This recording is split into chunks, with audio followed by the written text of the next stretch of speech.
dambudziko rako raunaro usafa wakaenda uchiti handiri goni,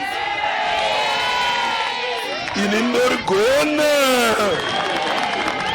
Sekerera Satana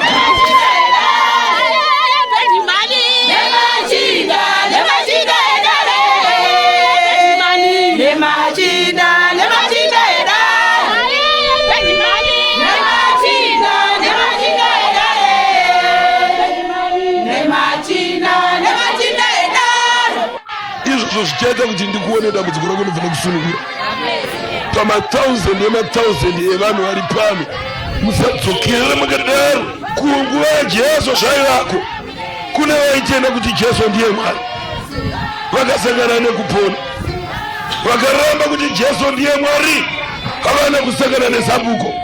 Kana ukaona Shadai baba aFosweji, ndinokutendera mbichana kuti urova nechiprofita.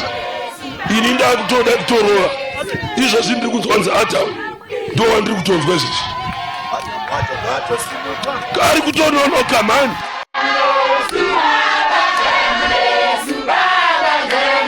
Baba aFosweji ndakutoprofita, ini ndakutolaiwa.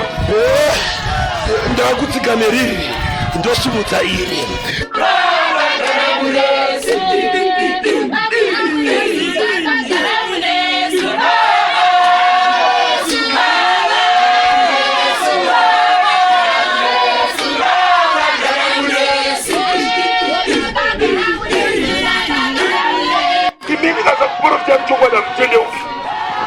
Tikakunyenyeredza zvamakaita kunotadzira mweya.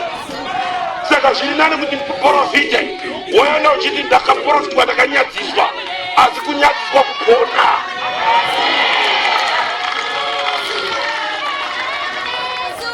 Haikona kutema nengoma iwe munhu anotwa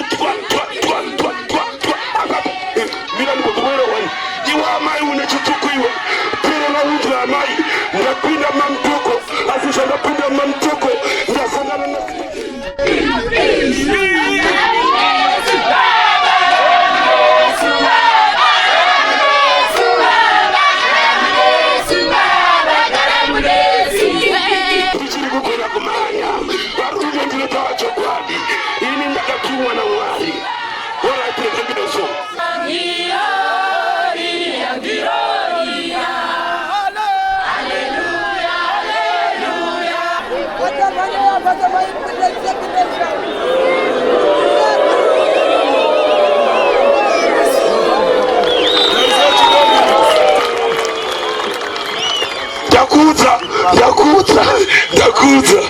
Dakuza.